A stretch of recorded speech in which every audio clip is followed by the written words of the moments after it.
Welcome everybody to the RE-Indicator members webinar for November 10, 2021. This is our one and only November event for the members webinars this year. And I'm looking forward to getting you some content and particularly answering questions. We have a fair number of new members.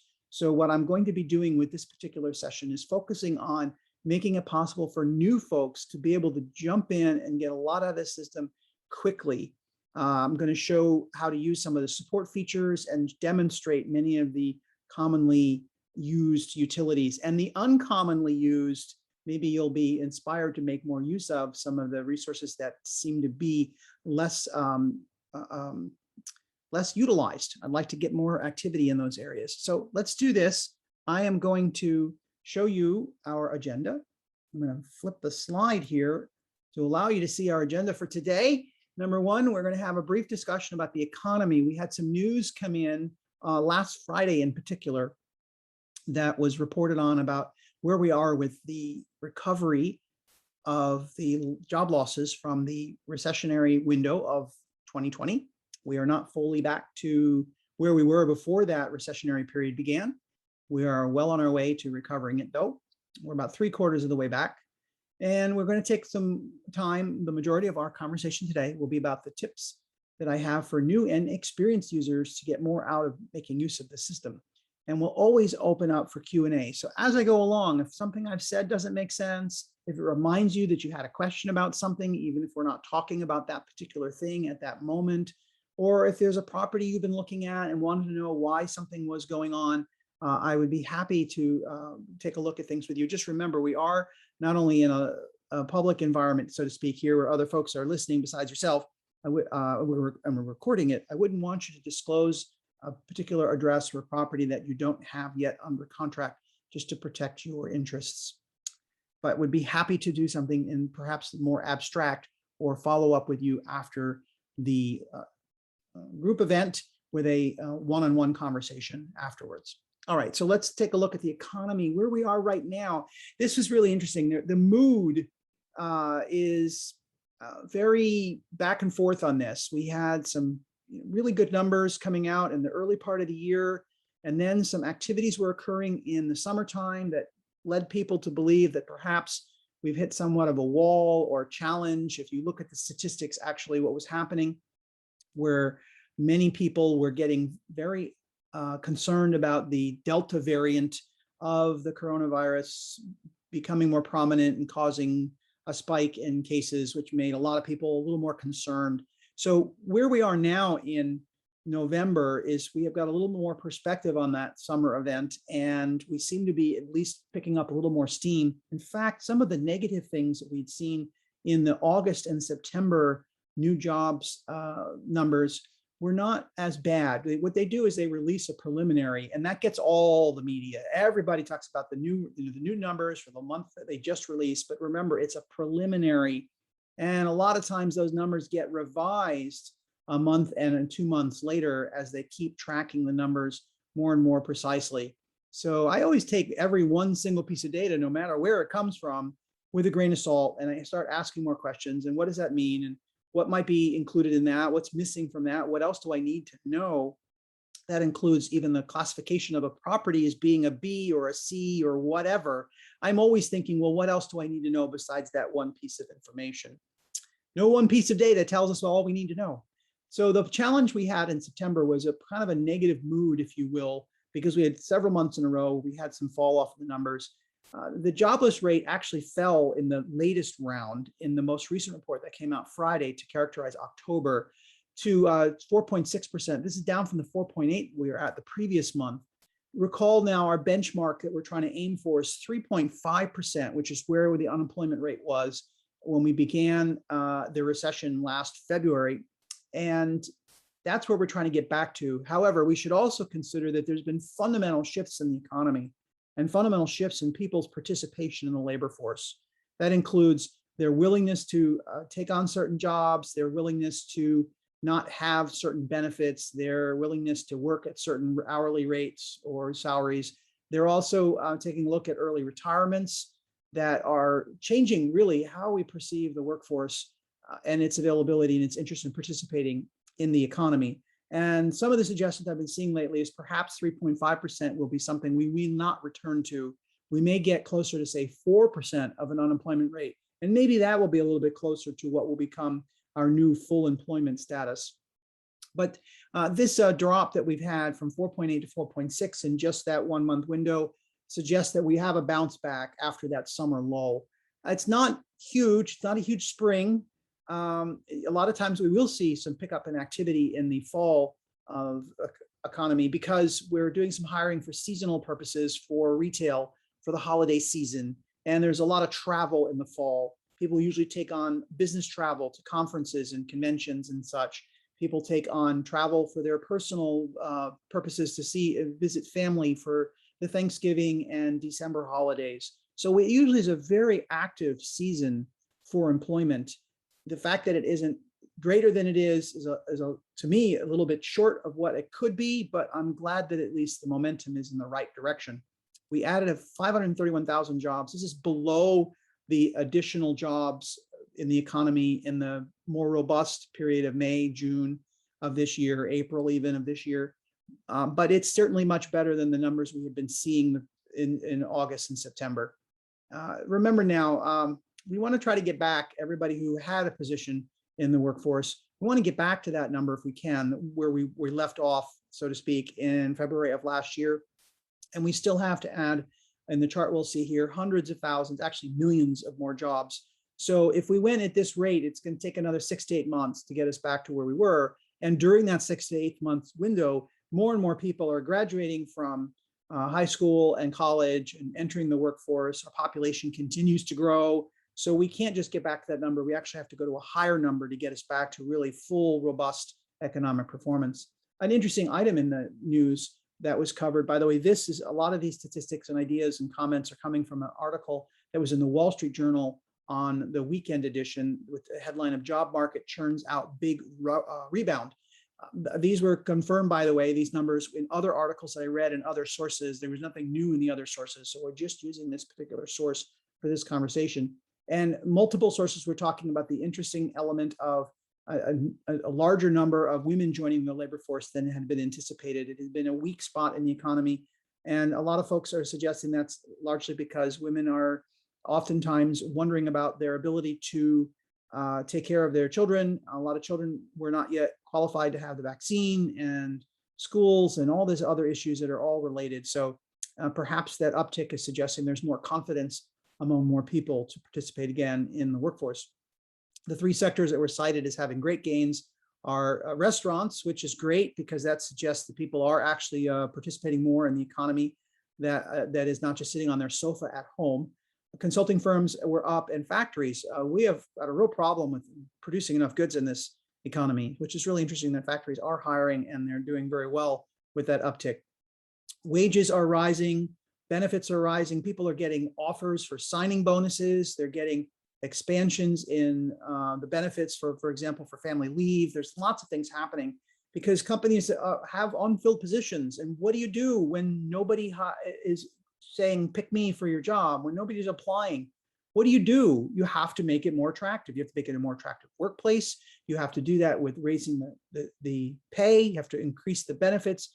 I read particularly about a company that was allowing people to have 4-hour workdays and maybe do the job splitting so that people have more flexibility to tend to their family needs and still have income from the job. It's better to have 2 people doing the full-time job than nobody doing that job, because then there's productivity.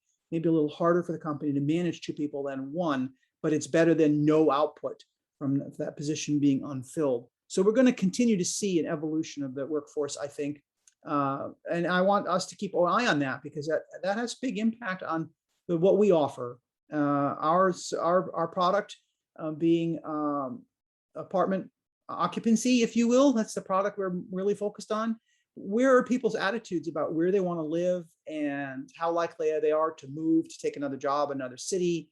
We want to think about retirement. We think about all these things because it drives the vitality of certain markets. And some jobs are getting more applicants because they're in better metropolitan areas that have higher quality of life, lower costs of living. So all of those imbalances, and we're seeing kind of a shakeup. People are shaking their lives a little bit, kind of grabbing it and saying, oh, okay, what do I want to hold on to and what do I want to get rid of? And that may be that there's going to be a reevaluation about where they live and how they live. So we want to keep our eye on this and our pulse on this for a lot of reasons. We do still have big inflation. In fact, a report was just issued just before we went live here that inflation is at a 30-year high. It's over 6%. We have a target of 2%.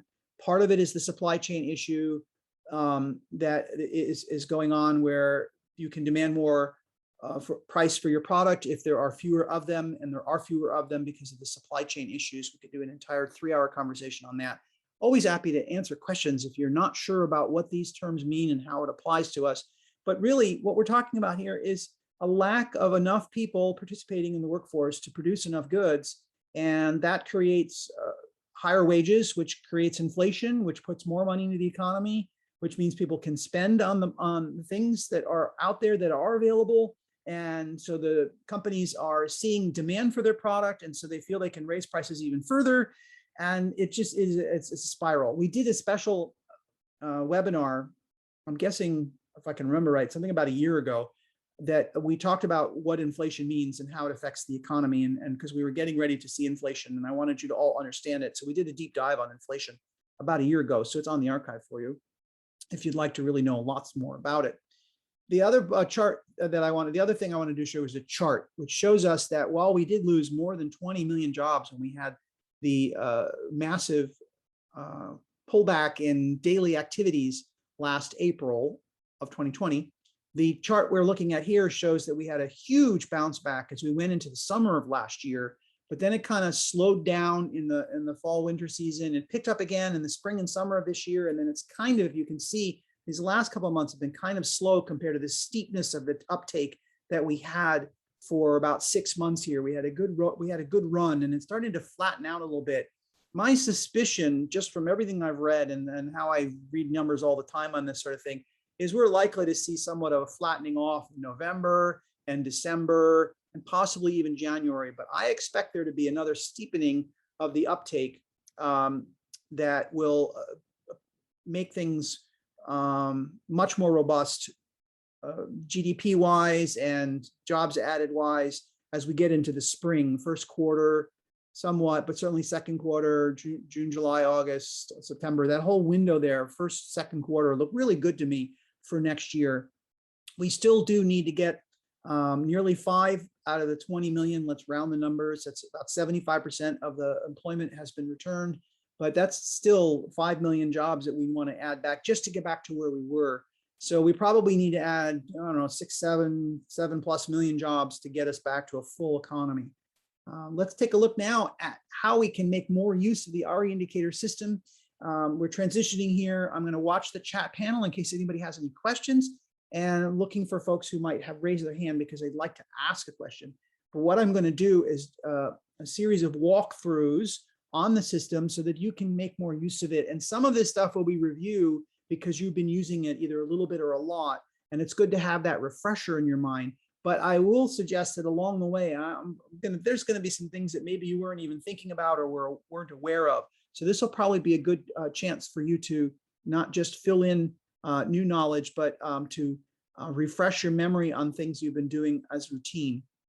What I'm going to do now is switch over to the RE indicator window. I'm going to bring that in front of me, actually, make sure that worked.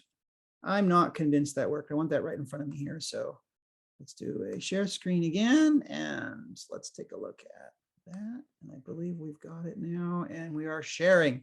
So this should show you the RE indicator system when you first log into your system. This is the screen you will see. If somebody who's on here live with us today could type into the chat panel that you are currently seeing the RE indicator map, that would be very helpful, because then I'll know for sure that everybody is looking at the same thing and I'm not mysteriously doing something in Zoom that I shouldn't be doing. So yes, we can see. Thank you. Excellent. So this is the view that most people get when they sign into the system. Just as a refresher here, in case you haven't already done it yet, there are points that have been saved into the system here. That's why we have a dot over here that happens to be in Portland, and we have one here in the Washington, D.C. metropolitan area. I'm going to cover how we can take points that we've already added and make changes to them, because that's something I think folks are not making as much use of. But before we dive into that, I want to start in the upper left. We were just talking about the economy. And I know sometimes you might have 5 or 10 minutes that you're sitting at your desk, you're waiting for another Zoom call to start. You have just a few minutes to maybe put your mind on something else. I could suggest perhaps you can join the RE Indicator, grab your RE Indicator, sign in, and come to this drop-down menu and take a look there. There is an item called the Fed Beige Book Districts. You may have never noticed this before. Click on that, and you will see that the map is very different than the one you get when you're looking at markets and neighborhoods. We have all of the Fed districts color-coded here, and each of these are then clickable that allow you to see what's going on within that region. I generally don't advise folks to use this as a way to kind of pick and choose an emerging market, but I do think it's very helpful that if you are in a particular district, and every property is in a particular district, it would be very helpful for you to read what some of the things are being said lately and recently by the Federal Reserve banks that are scattered around the country about what's going on in the economy that they're in charge of watching and monitoring. When we're at this particular national view, the first thing I want to call your attention to is right below the American flag icon, which is a way for you to call up a PDF. I believe, I don't know if you're going to see that. I think what I want to do here is stop my share and do a new share here so that we definitely always see what I see, and do desktop 1 as the share. What it's doing is it's bringing up a summary of the economy in the previous 8 weeks that are under study. Now you can see right now the system has July data in it. We are just about to release next week updates for September and November. We're going to try to keep those as current as possible. They're out every 8 weeks, so we're going to follow that cycle and keep updating it, and you'll have access to the archive. So right now I'm hoping that you see the Beige Book July 14, 2021 at the top there. It's a separate tab. We're using the PDF functionality in our system that allows us to see a separate tab in your browser so that you can always go back to your RE Indicator window where you came from and not lose track. So if I could just have a little check on the chat panel there that you do see the national summary on your screen. And I want to show you how to print that when I know that everybody's able to see that. This is a 2-page report. You'll notice that when I press the down arrow button here, when I'm on the 1 and I go down here to number 2, I get the second page, and you see that there is a short paragraph for each and every one of the markets that the banks are each responsible for. And when you want this report, if you could just read it, that's what a lot of people do, is they just read this. But if by chance you wanted to print it, you could hit your printer button. You could also hit the download button here, which is in the upper right, and that'll save it to your computer wherever you decide to send it to. So that is a way for you to get a sense of what's going on with the national economy. Another way to get a sense of what's going on with the national economy. Thank you for checking in, Alan. I appreciate that, letting me know that you could see it. That's very helpful. You can press the audio button. And the audio button, as you can see when the pop-up comes on, and it says the Beige Award. This is an audio file. It comes from a podcast that's produced by NPR. They do a whole series called The Indicator. Very interesting that they have that name too, completely coincidental. They do something called The Indicator where they talk about the economy all the time. But every time the Federal Reserve issues its latest every 8-week summary update, they will do this thing called the Beige Award, which was the funniest and most interesting thing that was in the entire document, the full thick document. And it's usually 8 or 9 minutes long. It's very insightful. It's very entertaining. Just click that button and listen to it. I promise you, you'll be entertained. Now, you might have a property in a particular market. Let's just say you were looking at a property or own a property in North Carolina. You can see that the entire state of North Carolina is in this particular district over here. So if I click on that district, it shows me that that was related to the Richmond district. So even South Carolina reports into the Richmond district, and it has a little summary for you here so you can read up about Richmond. But I bet if you're in that particular district, you want to know more than that paragraph.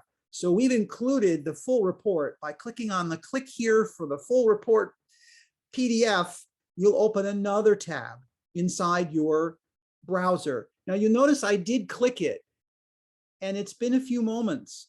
It can take a few moments for your system to register that request, and don't keep clicking it over and over again, or you're going to open a whole bunch of tabs on your system, and I don't want you to do that.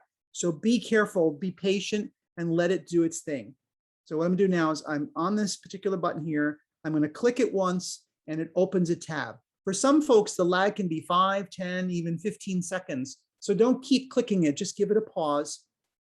If we could make that smoother and faster, we would, but that's actually something outside of our control. It has to do with how these utilities function. So here is a full 2-page report on Richmond all by itself. And they talk about various functions inside their economy. And each and every one of these are very worth reading all on their own to get a sense of the economy in that district. And you might have properties or interests in more than one district. If you read these and you're aware of what's going on, sometimes you can pick up that little nugget, or even what you heard on the Beges audio. That can be great for conversations with your brokers, with your prospective investors. This is a way for you to have more of a connection with people about how you're paying attention, about what's going on, and how it makes your investment appealing, or why you're working in a particular market.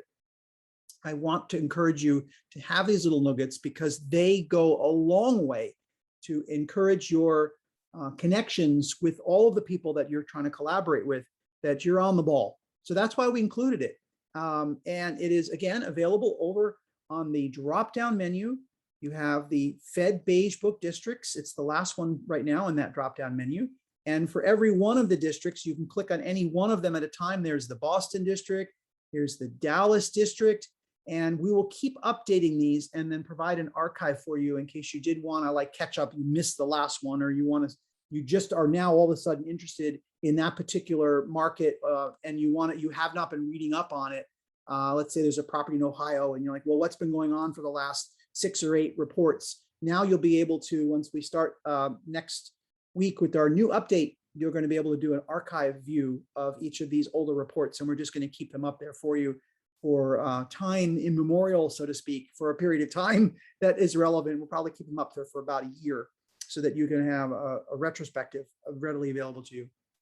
All right, so that's a very wonderful way to use this system in a way that a lot of people haven't been really taking advantage of. And now you realize how valuable it can be to know more about what's going on, why your particular interest in that product, that particular property could be of value, because it's tying in with some things that are going on nationally or at that district level, and things to have conversation about. So when you're talking with people who are looking at you to be somebody who is aware and familiar, why are you interested in the product? Why do you want to have that? Not because it's so many units or because it's going to get you so much cash flow, but also that you feel that it has strength in the economy. It's participating in a robust segment of the economy. So that's what I wanted to share with you on that.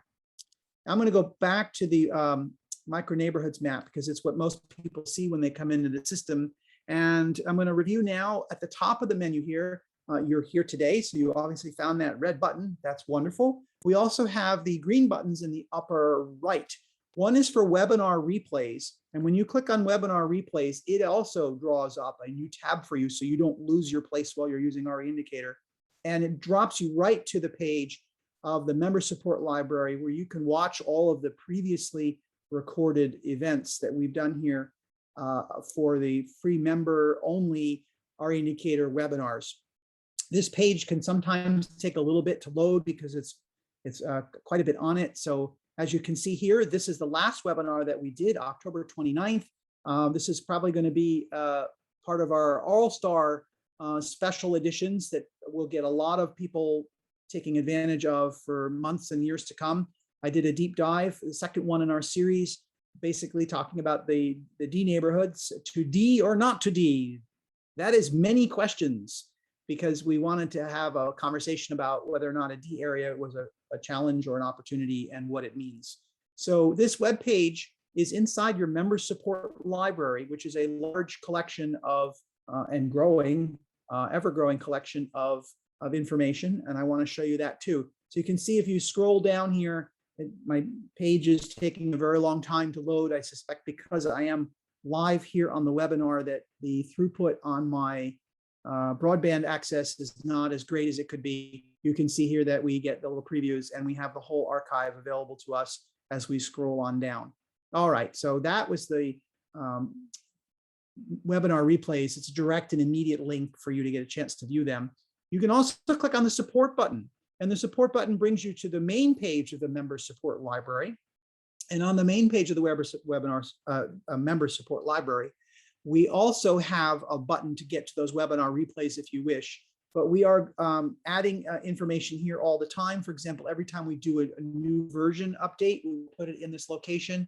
We will also be returning to a lot of this content. We are doing a whole big refresh over the next 3 months in lots of data and capabilities. And once we've completed that, sometime in the early part of next year, we're going to refresh our how-to videos library. There's stuff on there now that's still very useful and valuable. And when the spring rolls around again, we'll go back into the production of on-location videos. There's a few up there that you can learn a lot from on how to read and understand neighborhoods. And for new members, it's very helpful to go to the new members welcome notes page. And we also hope that perhaps once our full redo of the data is completed, we can go back to post-production on our new training series that we have, training videos that were shot a while back that we'd like to make available to you. So that will be available. Every time you push the support button, all of that will be there. And you might want to just check in on that from time to time. When you have a few free minutes, go watch those on-location videos. One of the things that I am asked all the time is, where's my training video? How do I get up to speed quickly? And while we don't have the specific basic training videos available right now, actually, those are going to be more about how to interpret the data that we see in the system and less about what keys and buttons to press. But what I suggest to people is, if you're new to the system, come to the support library, go inside the version update videos. And inside the version update videos, you will see an entire archive of all of the times that we have ever done the updates to the system. So going back to where the system was in parallel to what we have now. And the idea with this is that if you start with the oldest video in this library and watch them in succession, you will see how the system used to be. And then we add new features and we demonstrate in 5 to 10 minute videos how all of the new features are integrated into the system. So these videos you can see are in reverse order. The newest is at the top left. And then if you are brand new to the system, you would want to start at the bottom here at version 2.5 and watch that video and learn about all of the functions that were added at that time. And then you can move on to 2.6 and then move on to 2.7. And you can watch these videos at your leisure and learn how to use all of the functions that are listed here for you to know what we've covered in that particular update. So we will be doing a new update video, 3.4, when we launch. We're targeting next week. It's looking really strong that we'll have an opportunity to add new content next week to the system.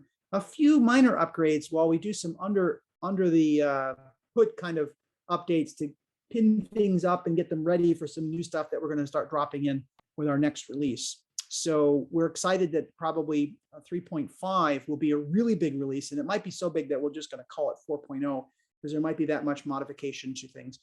What we're always doing when we do these updates, every single time we ever design any updates, we try to make it so that things still work the way they used to. We don't want you to have to learn a whole lot of new stuff about where old stuff was and how old stuff behaves. We add new things and new data and new functionalities, and that's enough. We don't try to do a complete redesign and make it so that you're lost and confused. We add a few things at a time, and we make the system as easy to use and as friendly to use and as quick to use, even with the updates, as possible. We like to try to make the user interface as user-friendly as possible. And we've gotten a lot of feedback from you all. We want to keep hearing from you about things you'd like to see added to the system or ways to make the system easier to use from your perspective. We're always looking for that. And while we're on that subject, I'm back on our Indicator page. We're doing a tour here. That one of the very first requests from our users was an ability to look at the map with a satellite view, because what people were saying they were doing is they were going over to their Google and looking up the satellite view and coming back to our Indicator and going back to the satellite view, and they were going back and forth.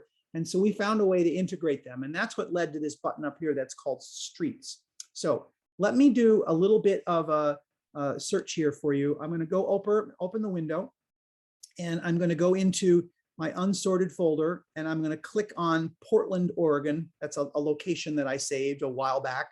And you can see now that we have been drawn to that particular location. So when you create a point, which we'll do in just a moment, you have the opportunity to save it into the library. And we'll talk about how the library works in just a moment.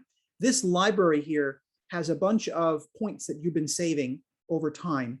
And the question that people had, one of the first additions we made to the system, probably in version 2.1 or something way back when, was can we add the satellite view? So once we're inside a particular location, and I'm going to zoom in even further on this map, you probably have some questions. Where did those circles come from? What do they mean? I'll try to answer all of that as we keep going, but do ask questions when you see something you're not sure about. So for example, we get really close on this map. Notice how much zooming we can do. We can start to pull apart some things that can be very helpful. We can see the streets and their names. And that can be very helpful for us to know why there are differences. I don't find it odd that as the street pattern changed and it goes from this angular to more north-south, that's also a dividing line, this thin line between this D and this C area. You usually will see very different development types and preferences that are represented by these thin lines on the map to characterize the differences between one micro neighborhood and the other. By the way, all of these thin lines that separate these neighborhoods are part of the refresh that we've already begun on our end, and we will have the data we can start using on it. We've already done the mapping stuff is underway, but the data stuff will begin as soon as we get the data next month.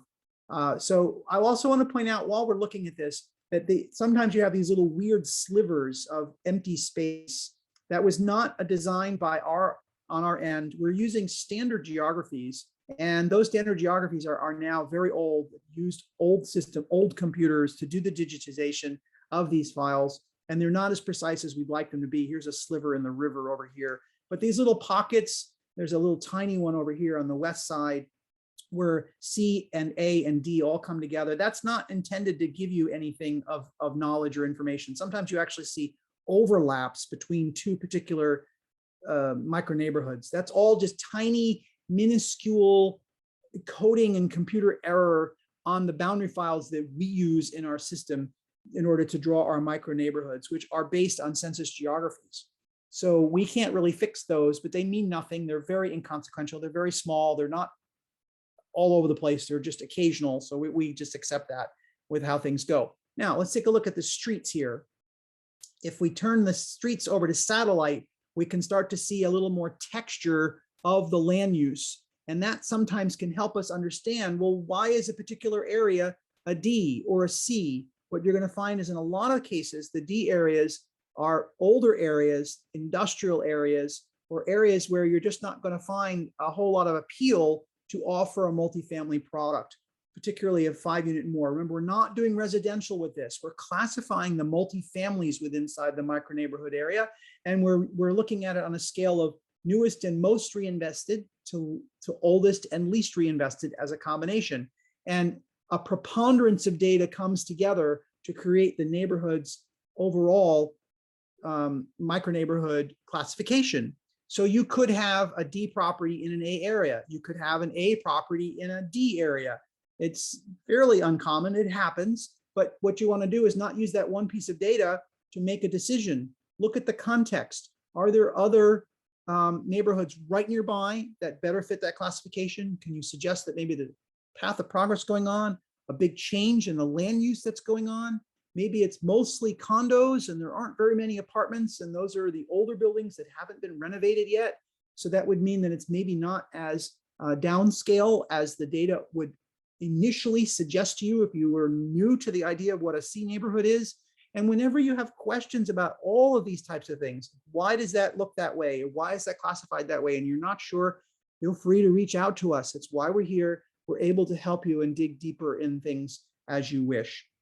So take advantage of that. So folks were asking, could you please add the satellite view? And we did, we stitched it in seamlessly. So you can start to see where the neighborhoods change. You'll find oftentimes that a lot of the yellow or goldish color areas and the orange color areas will have a lot of trees, and they'll oftentimes be loaded with single family homes.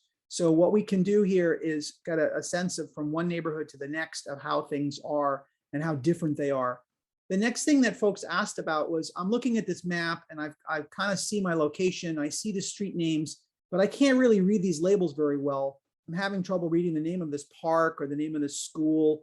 Can you just get rid of the shades on the map so I can see them more clearly? That was a popular request, and I was like, okay, let's see if we can figure that out. We did for our last release. You can just turn off those shades to get a better sense. Oh, now I can see the name of that school. I can read clearly it's Northwest District or Nob Hill, or that's the Chapman Elementary School. I'm not as fuzzy on what is being revealed on that base layer of the streets and the physical amenities that are called out and labeled on these maps.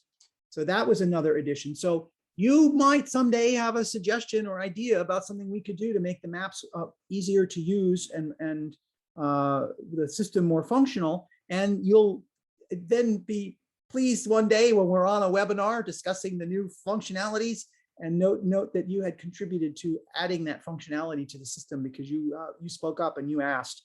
So the system gets better and better, not just from what we can think of on our end.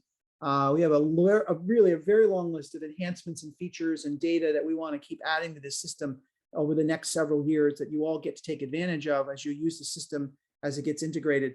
But I want to reinforce that the system can get even better if you suggest to us what you'd like. One of the things that people talk about when they are challenged by their connection with their brokers is the brokers don't use this system. They probably shouldn't. It wouldn't help them very much. Showing this map to the broker is not going to help you. It's going to confuse them. It's going to make them feel like you know something they don't, and it may be challenges or questions some of the knowledge they have about an area. Their mindset about where things are A and B is maybe slightly different because we're using a much smaller geography for our definitions. So I wouldn't recommend necessarily having a conversation about a map with the broker. But one of the things that they might be doing is saying, hey, I've got some properties in a particular zip code. Is that an area that you're interested in? Because you might go back and say, hey, look, I'm looking for an area that's a little more value add, a little more upside, more obvious than I'm seeing with the data that I have and how I'm looking at this. I need to be in the part of town that's going to give me a little more exposure to that upside. That's the kind of conversation you can have with them. And they may start talking to you about zip codes. Well, I don't use zip codes for data analysis, but brokers do. So if I gave you over here on the left side of the screen, right below the American flag again, the zip codes checkbox will be something you can click on and turn on the zip code boundaries. We update these several times a year. They actually get redrawn every 3 months, but we only upload every 6 months or so, because otherwise we wouldn't be doing anything else around here, because it's just these boundaries. I mean, the changes are so minuscule in most areas from a month-to-month basis that it's not worth it that you have the quarterly update. But it is valuable for you to see, every year, every half year or so, to have these updates. So we update this twice a year, and in most places you'll notice the boundaries don't change at all. There's only a few little changes here and there, and as a metropolitan area slightly evolves or grows, they'll have a reason to redraw these boundaries. By the way, little side note, little tidbit for you. You might think we went to the United States Postal Service to get these boundaries. The United States Postal Service does not have boundaries for zip codes. Zip codes to the United States Postal Service is not a geography. It's a set of letter carrier routes or points of distributing mail. You can have a building that is its own zip code. There's more than one of those in the country.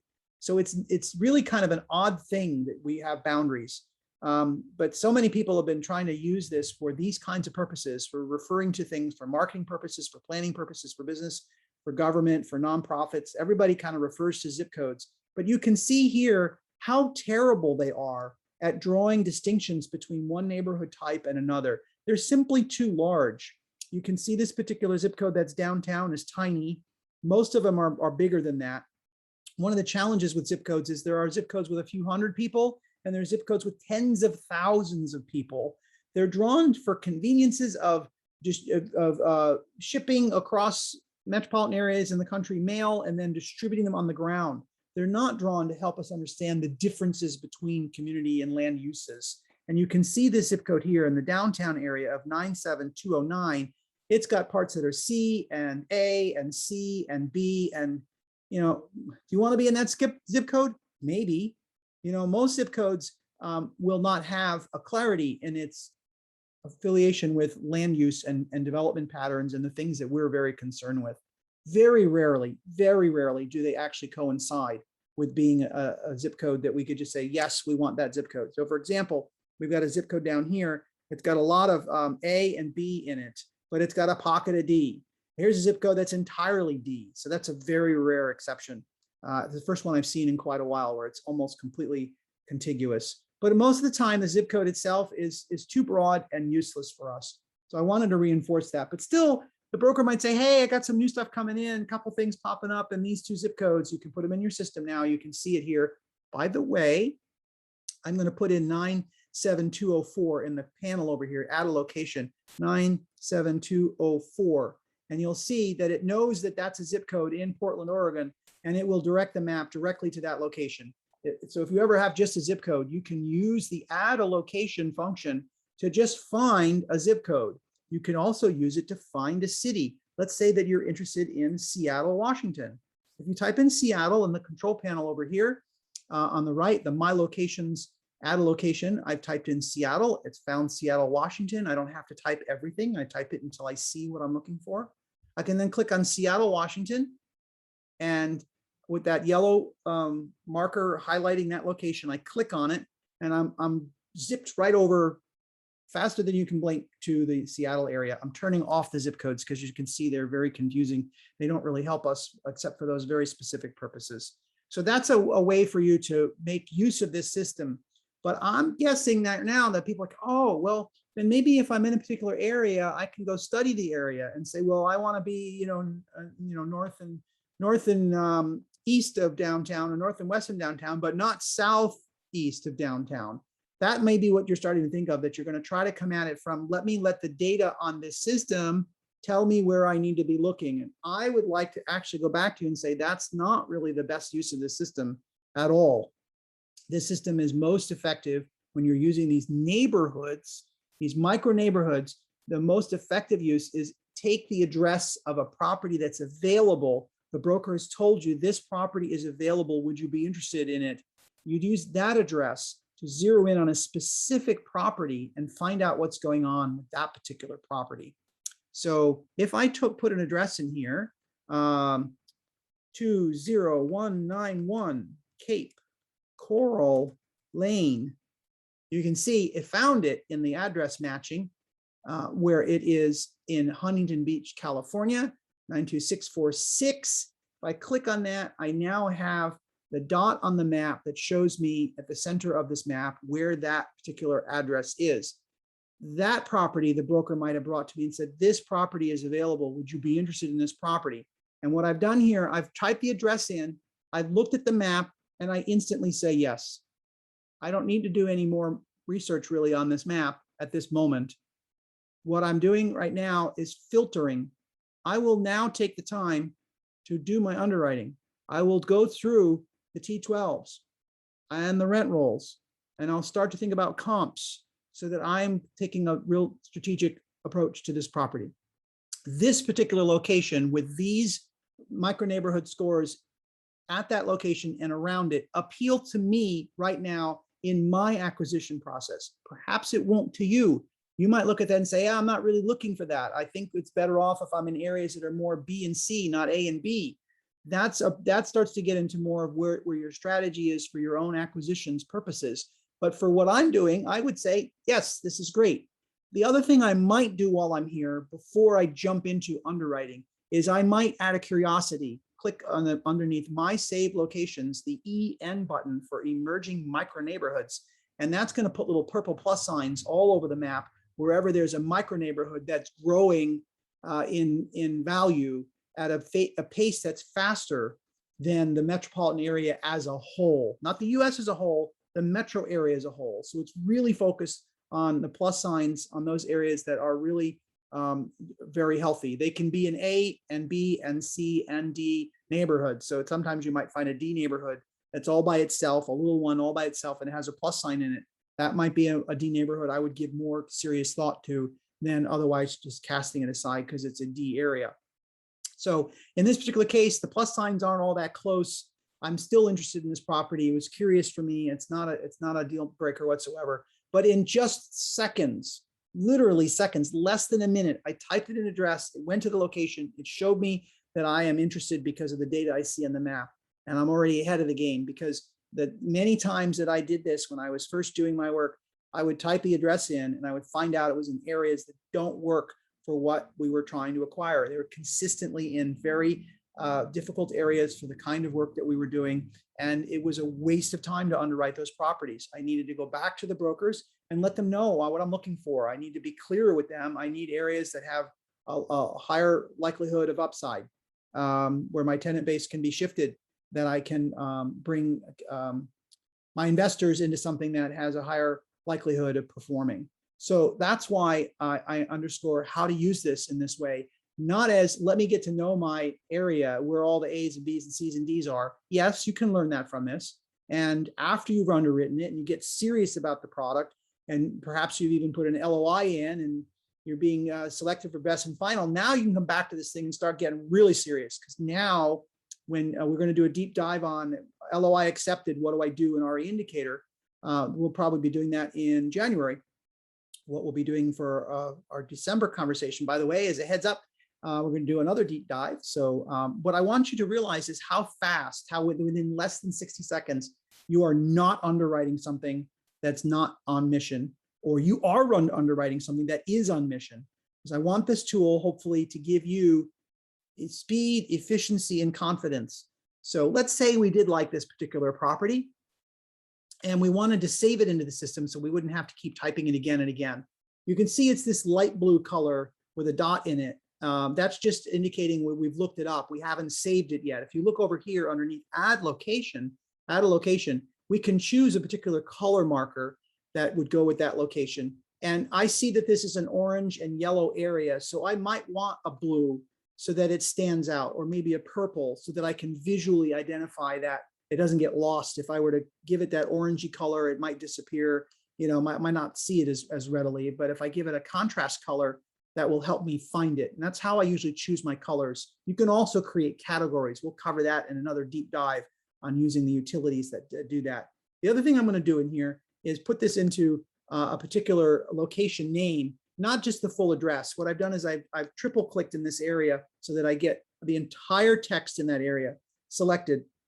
I'm going to call it Seabridge Villa. Oh, there it is. I've typed it before. That is the name of the property. I've used this as an example with others before, Seabridge Villas. You might wonder how I know all this. I actually lived at that property back when it was an apartment building. It has since been converted to condos, but I resided there years ago when I lived in Huntington Beach and worked in Irvine, California. So I'm going to save this with a name on it. And now I'm going to choose what folder I'm going to put it into. I want to put it in the unsorted folder for now. I could create a new folder, but we will have a whole deep dive on how to make use of folders and the tools here. For now, I'm just going to put it in my unsorted folders. I'm going to do a save location. And that way I never have to type this one again. When you do that, notice that you are repositioned so that that's at the center of your map. And if you really were interested in that particular product, what I'm going to do now is I'm going to show you some of these little functions of these buttons here. Let's just say we really were interested in this particular property for the time being. We want to do a little study on it, come back to it and say, I want to know a little bit more about it. What I would normally do for that process is I would, on this top line, sort by, I would turn off this green eyeball so that all points in the entire system are no longer visible. They are not deleted from your database. They're just made invisible so that there's no clutter, because you start storing dozens of properties that you are given an opportunity to underwrite. They'll be all over your map. And if you don't clean out your folder and delete points you're not using anymore, this is a fast way to just get rid of everything, get a blank, clean slate. We're interested in Seabridge Villas. I'm going to go to the eyeball for Seabridge Villas and turn it on and only it on. You can see now that the unsorted folder has an eyeball saying there is something on, there's something turned on the unsorted folder, but everything in the DC folder is still turned off.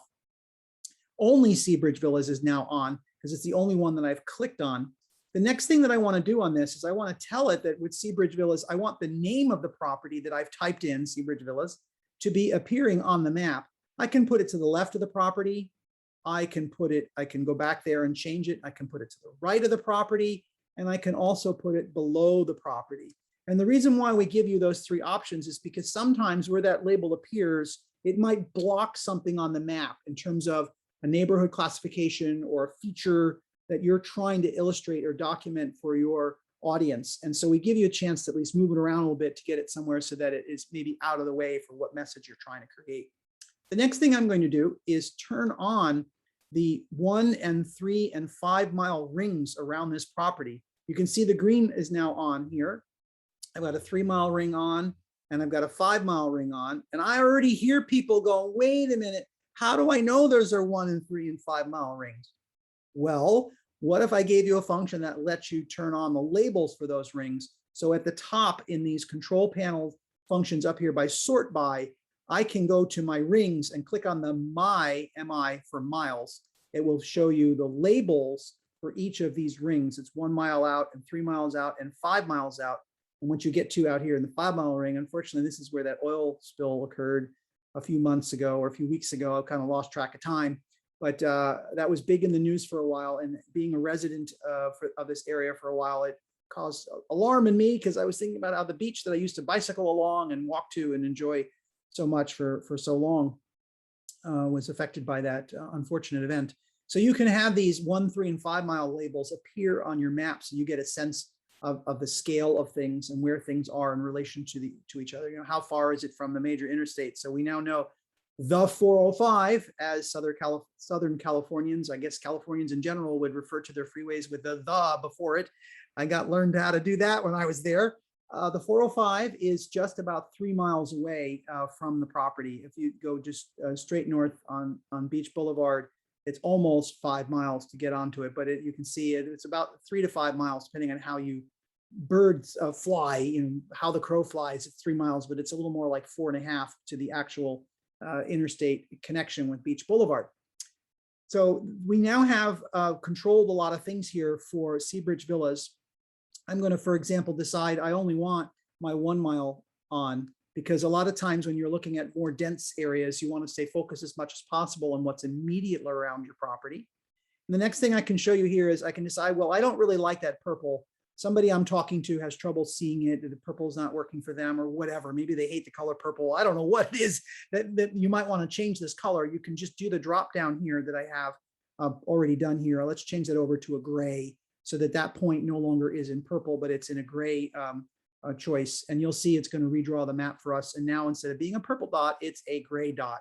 And I'll open up the panel again and open up the unsorted folder and see that we now have these colors are all available to us however we wish to choose to change and save them. We could also decide to move it into another folder or to delete the point altogether. So each of these have what are called hover overs or mouse overs, where you're going to be able to just put the pointer on top of one of these little symbols. And if you don't move the pointer for a second or two, it eventually shows you a label, which helps you understand the function. So when I go up to MFP, it says show hide multifamily properties. I'm going to turn that on. It was red, which means it's off.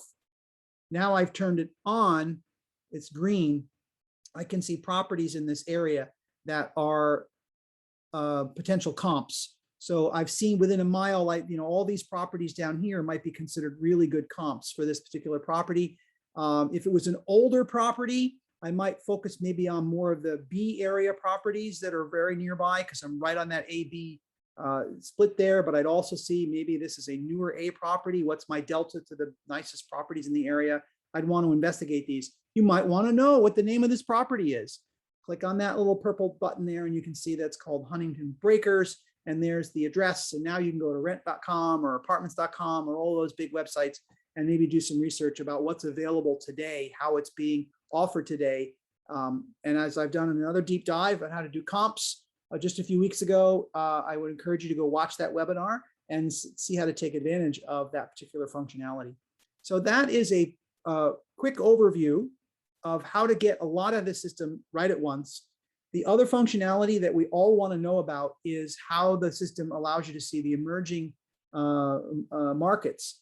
We will cover in another discussion like this how to take advantage of more of the settings in the system and move points from one folder to another and rename points. We'll cover that in another session. But I want to just touch briefly on the emerging markets tab. Now, when we look at the 2020 function here, you can read that, please, if you haven't already. It explains why we are not seeing very many green on this map. There are very few green.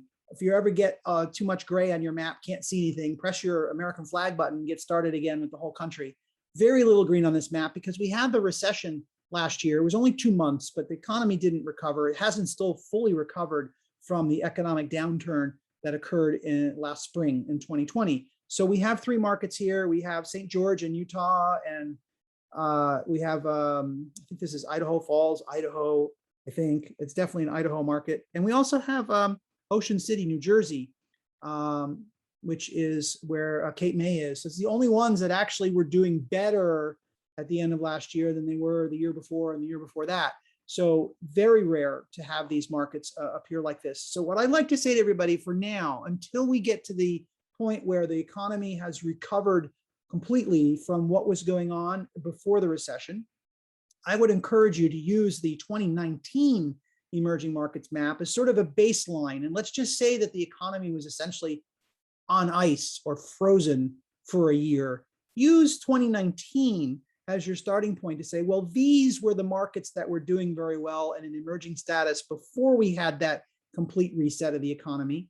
We will know a lot better when we get into next year whether or not these markets are continuing to have that strength or not.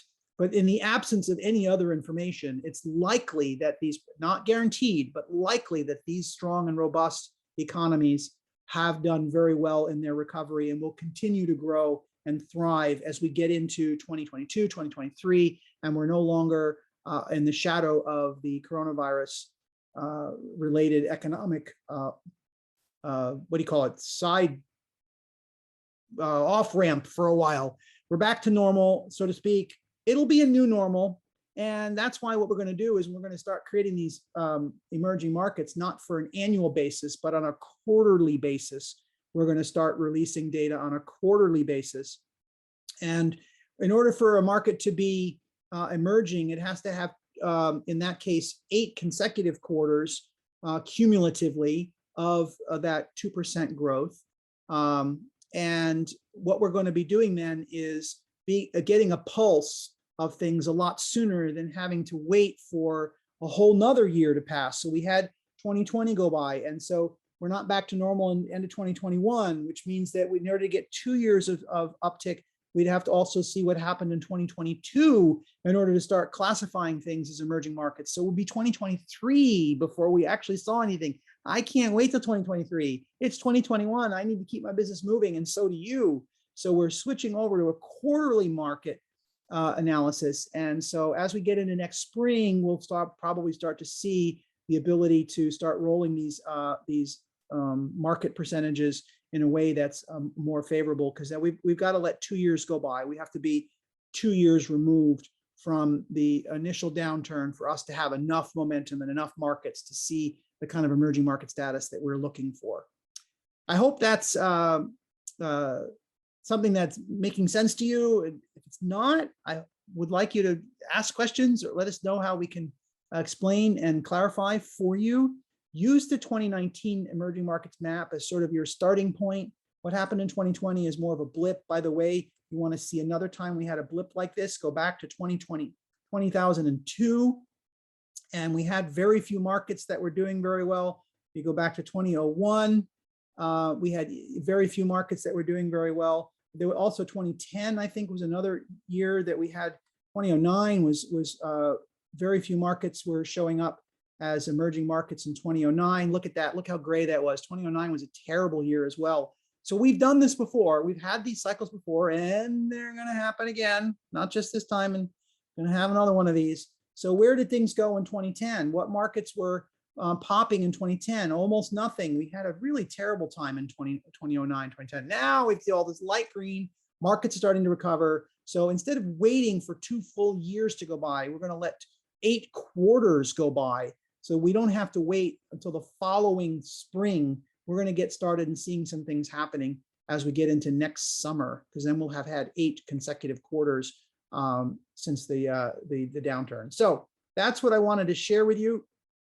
I'm really excited that you've joined us today. We are mad at work here on some additional data and functionalities. So I'm going to do stop share screen, and then I'm going to do a share screen and bring up PowerPoint again. I think you're going to see the PowerPoint now. We are giving you our heads up. We are about ready to release 3.4. We're hoping next week. If everything goes well, crossing fingers, we're going to try to get that 3.4 in your hands with a couple of new fun features added and some capabilities built underneath it so that we can hold the stuff that's coming in 3.5. We're doing a 2020 census complete redo. So that means all our markets and all of our updates for that are going to be completely redone. We're doing all new boundaries for the micro neighborhoods, all new scores for the micro neighborhood classifications. So we've got our sleeves rolled up here. We've got 3 months of very big and heavy work ahead on our end to bring you the newest and the latest. So we're excited about that. And here's our upcoming final point, our upcoming webinars. We will be meeting again one more time in this year. That will be next month, December 10th, Friday, December 10th at 2 p.m. Eastern time. Hope you can join us for that live event. Then we're going to take a break for Christmas and New Year's. Everybody will probably be enjoying some time with their family in a way that they haven't had a chance to do in a while. So I'm looking forward to that as well. Our next event after that for a free members webinar will be January 7th in 2022. That's also a Friday. And I will try to keep you up to date when we get into December of additional dates in January and February as we go forward. So with that, we've reached the end of our time together for this particular REindicator free members only webinar. And I am checking the chat panel to make sure there aren't any outstanding issues or questions or thoughts. Thanks, Scott. Very helpful. Thank you. I'm really glad you could be here today. Feel free to reach out. Call us on the support number, which you can find on the member support page. The member support library page has our email address, our phone number. Give us a call. We're here to help. And we look forward to seeing you again next month. Happy Thanksgiving, everybody. See you soon.